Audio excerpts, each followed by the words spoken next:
अस्सलाम वालेकुम। अच्छा, वो टॉपिक का नाम है प्रोकैरियोट या मोनेरा, जो कि एमडी कैट के लिहाज से बहुत आसान और सिंपल सा टॉपिक है। आज मैं आपको हर एक पॉइंट डिस्कस करूंगा पूरे यूनिट में से, जो एमडी कैट के लिहाज से एमसीक्यूज काफ़ी ज़्यादा आ जाते हैं। सबसे पहले बात करते हैं बैक्टीरिया की शेप के लिहाज से और साइज़ के लिहाज से।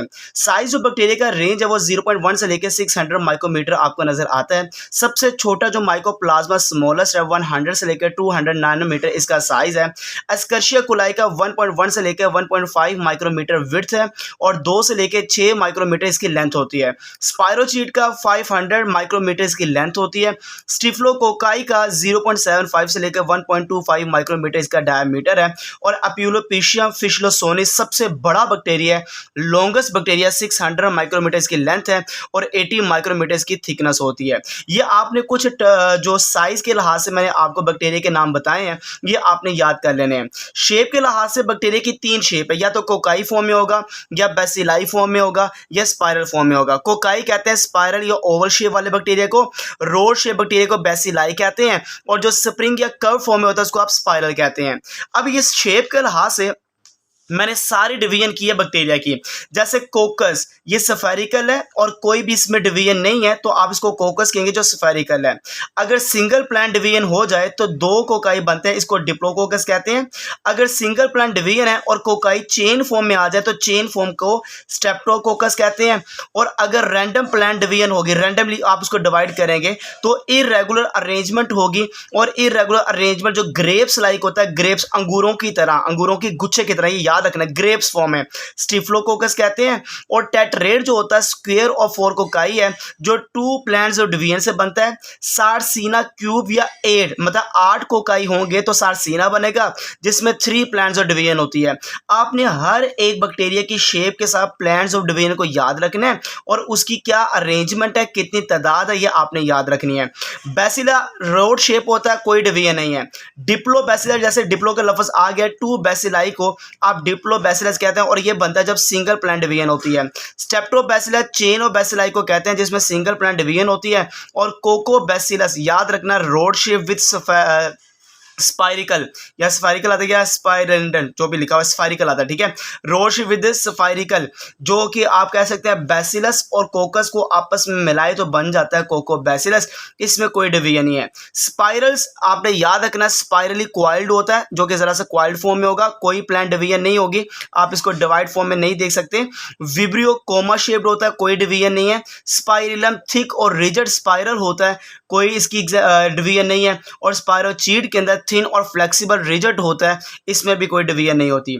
अब इसी तरह आपने ये याद रखना कि कोकस की जो एग्जांपल आ जाती है, स्ट्रेप्टोकोकस, डिप्लोकोकस नमूनाई आ जाता है, मेनिंजिटालिस आ जाता है, और जाके बैसिलस के अंदर इकोलाई बेसिलस सेप्टिलिस आ जाता है, सीडोमोनास आ जाता है।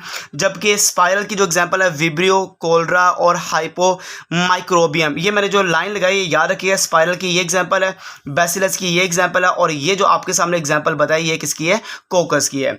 तो शेप के बाद आगे जो हमारा पॉइंट आ जाता है वो है सेल की स्ट्रक्चर या बैक्टीरियल सेल के स्ट्रक्चर। अब बैक्टीरियल सेल के स्ट्रक्चर से पहले ये देखिए, ये है डिप्लोबैसिलस कोकाई, जिसमें 2 आ जाते हैं। स्टेप्टोकोकाई में चेन लाइक आ जाता है। चेनोबैसिलाई इस तरह होता है। स्पायरोचिड ये देख सकते हैं आपके सामने, विब्रियो कोमा शेप है, ये टेट्रेड 4 को कहते हैं। फ्लैजिलेटेड और सार्सिना ये 8 वाले को कहते हैं। मैं अब बात करने लगा बैक्टीरियल स्ट्रक्चर के लिहाज से।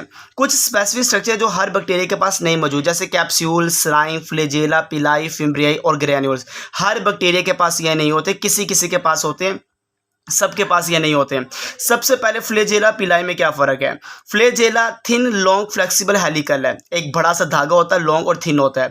जो छोटा धागा है thick short rigid non helical, वो पिलाई है। ये फ्लैजिलिन प्रोटीन से मिलकर बनता है और पिलाई पिलिन से मिलकर बनता है। आपको फ्लैजेला कोकाई के पास नजर नहीं आता, जो कोकाई शेप के बैक्टीरिया उनके पास फ्लैजेला नहीं होता। जो पिलाई है ये ग्राम नेगेटिव बैक्टीरिया के पास होता है। फ्लैजेला का सबसे बड़ा रोल है लोकोमोशन, मोर्टेलिटी, कीमोटैक्सिस में मदद देना, और पिलाई का सबसे बड़ा रोल है अटैचमेंट में मदद देना या ट्रांसफर और जेनेटिक मटेरियल में मदद देना। तो अटैच करना या ट्रांसफर और जेनेटिक मटेरियल करना ये पिलाई का रोल है। लोकोमोशन, मोर्टेलिटी या कीमोटैक्सिस, केमिकल की मदद से जो मूवमेंट करवाता है वो फ्लैजेला है। अब फ्लैजेला के लिहाज से हमारे पास बैक्टीरिया की काफ़ी कैटेगरी है। जैसे अगर एक फ्लैजेला होगा एक बैक्टीरिया के पास, आप उसको मोनोपोलर मोनोट्राइकस कहते हैं, मतलब single flagellum at one end. Bipolar क्या होता है, एम्फीट्रैकस क्या होता है या मोनोट्रैकस क्या होता है। अगर देखा जाए सिंगल फ्लैजेलम का बोथ एंड के ऊपर होना, आप बाइपोलर कह सकते हैं, एम्फीट्रैकस कह सकते हैं, मोनोट्रैकस भी कह सकते हैं। मोनोपोलर बाईट्रैकस का मतलब क्या, मोनोपोलर। मोनोपोलर का मतलब कि एक पोल पर, बाई का मतलब क्या, दो फ्लैजेला होना। तो pair of flagella at one end, अगर दो फ्लैजेला नजर आते हैं एक एंड के ऊपर, आप मोनोपोलर बाईट्रैकस कहते हैं। लोफोट्रैकस का मतलब डफ, मतलब गुच्छा होना। More than two pairs at both sides, मतलब गुच्छे का मौजूद होना, फ्लैजेला के गुच्छे का मौजूद होना, देयर कॉल्ड लोफोट्रैकस है। अगर ये दोनों एंड पर मौजूद है, दोनों साइड पर मौजूद है, देयर कॉल्ड एम्फीफिलोट्रैकस कहा जाएगा, एम्फीफिलोट्रैकस, ठीक है। और पेरिट्रैकस का मतलब अगर ये अराइज होते हैं रैंडमली ओवर इंटायर सरफेस, पूरी बॉडी पर आप देखते हैं कवर किया हुआ फ्लैजेला ने बैक्टीरिया को, तो पूरी बॉडी मौजूद है, देयर कॉल्ड पेरिट्रैकस है। बाइपोलर एम्फीट्रैकस या बाइट्रैकस का मतलब pair of flagella at both and, दो जगह पे मौजूद है, दे आर कॉल्ड बाइपोलर या एम्फीट्रैकस, या आप कह सकते हैं बाइट्रैकस भी कह सकते हैं। तो बाइपोलर का लफ्ज यहाँ पे है दो पोल के ऊपर, ये मोनोपोलर का मतलब क्या है, एक पोल के ऊपर। ये ट्राइकस कहते हैं फ्लैजेला। अगर बाइट्रैकस होगा तो दो मेरे बच्चे फ्लैजेला होगा, अगर मोनोट्राइकस होगा तो एक फ्लैजेला होगा। ये ट्राइकस के साथ बाई मोनो का मतलब फ्लैजेला है, और पोलर के साथ मोनो और बाई का मतलब क्या है कि उसके दोनों पोल आ जाते हैं। अगर दोनों पोल होंगे जैसे यहां पर है, तो ये क्या होगा, बाइपोलर है। यहां पे एक पोल पर दे आर कॉल्ड मोनोपोलर, यहां पे एक पोल ये है मोनोपोलर। अगर फ्लैजेला एक है तो मोनोट्राइकस कहेंगे, दो फ्लैजेला दे आर कॉल्ड बाइट्राइकस कहेंगे। तो फ्लैजेला की तादाद के साथ अगर देखा जाए तो बाई, ट्राई या मोनो ट्राइकस आ जाता है, और पोल के लिहाज से क्या आता है, मोनोपोलर या बाइपोलर आ जाता है। ये आपने टर्मिनोलॉजी समझनी है, और जब ये एमसीक्यूज आएगा तो इसके लिहाज से आपने इसको तैयार भी करना है। अब आते हैं सेल स्ट्रक्चर, जो कि मेन है बैक्टीरिया का। सेल इनवेलप, जो आउटर रैपिंग है ना, आउटर कवरिंग बैक्टीरिया सेल की, उसमें कैप्सूल, स्लाइम और सेल वॉल, ये तीन चीजें आती हैं, आप उसको सेल इनवेलप कहते हैं। बात सुनिएगा, कैप्सूल थिक और गमी होता है जो कि आउटर कवरिंग है, पॉलीसेकेराइड प्रोटीन से मिलकर बनता है और टाइटली बाउंड है सेल से। Slime loose soluble shield of micromolecule से मिलकर बनता है, ये प्रोटेक्ट करता है बैक्टीरिया को एनवायरमेंटल डेंजर जैसे एंटीबायोटिक से बचाना, या आप कह सकते हैं कि बैक्टीरिया को प्रोवाइड करता है, उसको नाम देते हैं पैथोजेनिसिटी। पैथोजेनिसिटी का मतलब जहरीलापन देना, ये आपने याद रखना है, पैथोजेनिसिटी देना और प्रोटेक्शन देना बैक्टीरिया को, ये किसका काम है, कैप्सूल और स्लाइम का है। और पैथोजेनिसिटी का मतलब बैक्टीरिया को टॉक्सिक बना देना, एक जहरीला बना देना। तो टॉक्सिक बनाने का काम किसका होता है, कैप्सूल और स्लाइम का होता है। अब मैं एक टर्म बताता हूँ, ग्लाइकोकैलिक्स क्या होता है। ये ना आपने प्लाज्मा मेम्ब्रेन में भी जिक्र किया होगा, ग्लाइकोकैलिक्स होता क्या है। ये तीन चीज़ों का मिलावट है। इसमें कौन कौन सी चीज़ होती है, एक है कार्बोहाइड्रेट प्लस प्रोटीन और प्लस लिपिड। जब ये तीनों आपस में मिल जाएं तो फिर जो स्ट्रक्चर बनता है इसको कहते हैं ग्लाइकोकैलिक्स है। ग्लाइकोकैलिक्स बैक्टीरिया के अंदर फैगोसाइटोसिस से बचाता है बैक्टीरिया को, जो कि इम्यून सिस्टम जो कि हमारा इम्यून सिस्टम जिसको कहते हैं मैक्रोफेजिस। तो हमारे जो इम्यून सिस्टम जो मैक्रोफेज है उससे प्रिवेंट करना फैगोसाइटोसिस से बैक्टीरिया को, और उसके बाद जो स्ट्रक्चर उसका नाम क्या है, ग्लाइकोकैलिक्स है। ग्लाइकोकैलिक्स की वजह से बैक्टीरिया एडहेशन, चिपकने की खासियत रखता है। लिविंग और इनर सरफेस, अंदर वाली डेड सेल्स कह लें या इनर सरफेस कह लें, जो अंदर वाले हमारी जो सरफेस है, ये लिविंग सरफेस कह लें या डेड सरफेस कह लें, उसके साथ जो एडहेशन की पावर है वो ग्लाइकोकैलिक्स देता है, जिसकी वजह से ग्लाइकोकैलिक्स इनक्लोज कर देता है पॉपुलेशन, जो बैक्टीरिया की पॉपुलेशन है उसको इनक्लोज करना, ये भी ग्लाइकोकैलिक्स का काम है। और जो टर्म है जो एमडी कैट के लिहाज से बड़ी इंपॉर्टेंट है, आप उस पॉपुलेशन को नाम देते हैं जब ग्लाइकोकैलिक्स इनक्लोज कर लेते हैं, दे आर कॉल्ड बायोफिल्म्स है। तो बायोफिल्म क्या है, एक बैक्टीरिया की पूरी पॉपुलेशन जिसको इनक्लोज किया ग्लाइकोकैलिक्स ने, आप उसको नाम देते हैं, दे आर कॉल्ड बायोफिल्म्स है। ये कुछ ऐसे पॉइंट थे जो कि हमारी बुक में मेंशन तो नहीं है, पर ये आपको पता होने चाहिए। अब बात करते हैं सेल वॉल की। सेल वॉल की सबसे बड़ी पहचान बैक्टीरिया की एक रिजिड स्ट्रक्चर है जो बिटवीन होती है extra cellular and cytoplasmic material, इन दोनों के दरमियान जो rigid structure that called cell wall है। सिर्फ एक ग्रुप है माइकोप्लाज्मा जिसके पास सेल वॉल एब्सेंट होती है, विदाउट सेल वॉल वाला ग्रुप का नाम है माइकोप्लाज्मा। सेल वॉल में केमिकल कौन कौन से, peptidoglycan, sugar, थिकोइक acid, lipoprotein, lipopolysaccharide, ये सब कुछ मौजूद होता है। पर सेल वॉल का सबसे बड़ा रोल है शेप देना, बैक्टीरिया को प्रोटेक्ट करना, ऑस्मोटिक एंजाइमेटिक लाइसिस है। अब हमारे पास पेप्टाइडोग्लाइकॉन केमिकल के लिहाज से दो ग्रुप बनते हैं बैक्टीरिया के, एक है ग्राम पॉजिटिव और एक है gram negative. Gram positive gram negative में सबसे मेन फर्क ये है कि अगर हम कलर करते हैं, स्टेन करते हैं, तो इसको स्टेन करने के लिए प्राइमरी डाई यूज होती है और इसके लिए ग्राम नेगेटिव के लिए सेकेंडरी डाई, उसका नाम सेफ्रानीन है, और ग्राम पॉजिटिव के लिए जो प्राइमरी डाई है उसका नाम क्रिस्टल वायलेट है। अगर इसको कलर करते हैं तो इसका फाइनल कलर पर्पल आता है, इसका पिंक आता है। लेयर्स के लिहाज से ग्राम पॉजिटिव के पास 1 लेयर है और ग्राम नेगेटिव के पास 2 लेयर्स है। पेप्टाइडोग्लाइकॉन इसकी सेल वॉल में मोर है और उसके पास लेस है। थिकनेस के लिहाज से ग्राम पॉजिटिव के सेल वॉल की थिकनेस 20 से 80 नैनोमीटर और इसकी 8 से लेकर 11 नैनोमीटर के लेस थिक होता है। ग्राम पॉजिटिव के पास जो एडिशनल सब्सटेंस है वो थिकोइक एसिड, लिपोथिकोइक एसिड है, और ग्राम नेगेटिव के अंदर लिपोपॉलीसेकेराइड और लिपोप्रोटीन है। लिपिड की रेशो देखा जाए ग्राम पॉजिटिव सेल वॉल में 1 से लेकर 4% लेस होती है और ग्राम नेगेटिव में मोर होती है, 11 से लेकर 12% है। आउटर मेम्ब्रेन ग्राम पॉजिटिव के पास एब्सेंट है, ग्राम नेगेटिव के पास प्रेजेंट है। परमी प्लाज्मिक स्पेस प्रेजेंट होती है कुछ के पास ग्राम पॉजिटिव में और जबकि सबके पास होती है ग्राम नेगेटिव के पास। अगर मैं पोरेंस प्रोटीन का जिक्र करता हूं जो परमेबिलिटी को इंक्रीज करता है, ग्राम पॉजिटिव के पास एब्सेंट है पोरिन प्रोटीन, और जो पोरिन्स प्रोटीन है ये प्रेजेंट होते हैं ग्राम नेगेटिव के पास।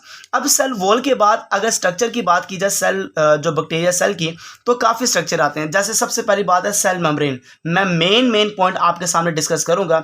सबसे पहले इसकी सेल मेम्ब्रेन के पास स्टीरॉयड्स नहीं होते, विदाउट स्टीरॉयड वाला सेल मेम्ब्रेन होता है बैक्टीरिया के पास, पर इसकी सेल मेम्ब्रेन थिन है, फ्लेक्सिबल है, सेल वॉल के नीचे होती है और सराउंड करती है साइटोप्लाज्म को। डेलिकेट नेचर है और डैमेज कोज डेथ, मतलब कि इतनी डेलिकेट नेचर, अगर ये डैमेज हो जाए तो बैक्टीरिया मर जाता है। बैक्टीरियल मेम्ब्रेन डिफरेंट है यूकैरियोटिक से, और मैंने आपको बता दिया क्यों डिफरेंट है, क्योंकि इसकी मेम्ब्रेन में स्टीरॉयड नहीं होता। इसका काम है ट्रांसपोर्ट करना प्रोटीन्स, न्यूट्रिएंट्स और शुगर। साइटोप्लाज्मिक मैट्रिक्स की बात की जाए तो बैक्टीरिया सेल का जो साइटोप्लाज्मिक मैट्रिक्स है ये जेल लाइक सब्सटेंस होता है प्लाज्मा मेम्ब्रेन और न्यूक्लियोइड के दरमियान। एक और टर्म आ गई प्लाज्मा मेम्ब्रेन, और हर एक चीज विदाउट सेल ना, cell wall, without cell wall, plasma membrane and everything आप उसको प्रोटोप्लाज्म का नाम देते हैं। मतलब यहाँ पे आप कह लें सिंपल बात कि यहाँ पर अगर मैं कहता हूँ विदाउट सेल वॉल, अगर बगैर सेल वॉल के आपने बैक्टीरिया सेल को कुछ कहना है तो आप क्या नाम देंगे, तो आप कहेंगे बाकी सबको नाम देंगे देयर को प्रोटोप्लास्ट है। इसमें लैक मेम्ब्रेन बाउंडेड ऑर्गेनेल नहीं होते, जैसे न्यूक्लियर बॉडी हो गया, क्रोमेटिन जो कि बॉडी प्रेजेंट होता है लैक मेम्ब्रेन बॉडी में, जैसे mitochondria, Golgi apparatus, endoplasmic reticulum, ये सब कुछ एब्सेंट है। पर प्रेजेंट क्या है, न्यूक्लियर बॉडी और क्रोमेटिन बॉडी है। न्यूक्लियर बॉडी और क्रोमेटिन बॉडी को क्या नाम देते हैं वो भी देख लेते हैं। न्यूक्लियोइड क्या होता है, न्यूक्लियोइड एक न्यूक्लियर रीजन है बैक्टीरिया का, ठीक है, न्यूक्लियर रीजन है जहां पर आपको पता लगता है कि इसके पास सिंगल क्रोमोसोम है, इस वजह से बैक्टीरिया हैप्लॉइड ऑर्गेनिज्म है। ये शॉर्ट ड्यूरेशन में डिप्लॉइड होता है, वैसे ये हैप्लॉइड है, ये आपने याद रखना है। अगर आपने इसको देखना है तो ये विजिबल होता है लाइट स्टेनिंग से, जिसका नाम फ्यूल्जन डाई है, इससे आप इसको देख सकते हैं। जैसे ई कोलाई से पता लगता है कि इसके पास जो क्रोमोसोम्स हैं जो कि क्लोज सर्कल फॉर्म में होता है, जिसका साइज की बात की जाए तो 1400 माइक्रोमीटर का साइज होता है। ये आपने कुछ चीज़ों को याद रखना है। प्लाज्मिड बहुत इंपॉर्टेंट है, circular double stranded self replicating organelle है, ठीक है, circular double stranded self replicating organelle है जो कि कंटेन करता है ड्रग रेजिस्टेंस, हैवी मेटल्स और डिजीज रेजिस्टेंस। जो जीन्स है, वो जीन्स को पकड़ के रखने वाला कौन है बेटा, प्लाज्मिड है। ये एज अ वेक्टर के तौर पे यूज होता है जो कि जेनेटिक इंजीनियरिंग के अंदर, तो एज ए वेक्टर है। राइबोसोम बैक्टीरिया के अंदर 70S है, छोटा होता है, स्मॉलर होता है यूकैरियोटिक से। किससे बना हुआ, आरएनए प्रोटीन से, जिसका काम क्या राइबोसोम का प्रोटीन सिंथेसिस है।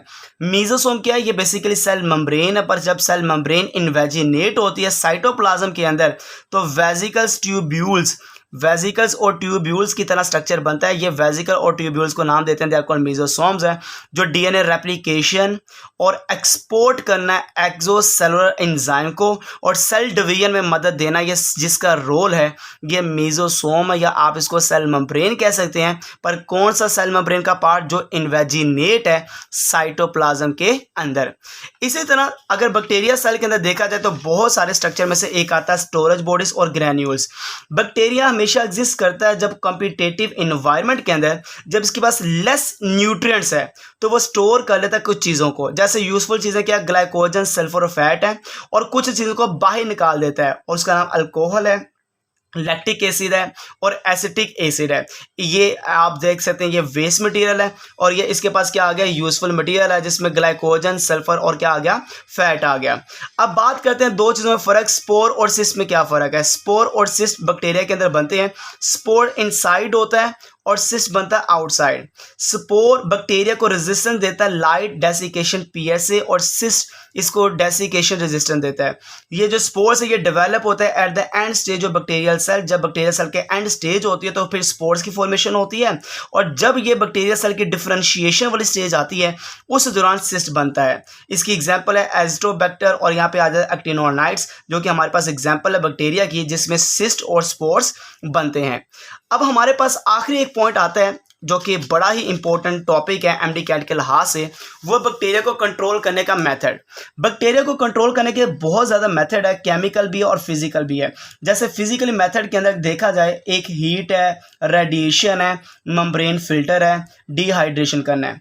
हीट आजकल पूरी दुनिया में यूज़ हो रही है माइक्रोब्स को कंट्रोल करने में, क्योंकि ड्राई और जो मॉइस्ट हीट है ये बहुत इफेक्टिव है, ये कोआगुलेशन ऑफ प्रोटीन कर देती है।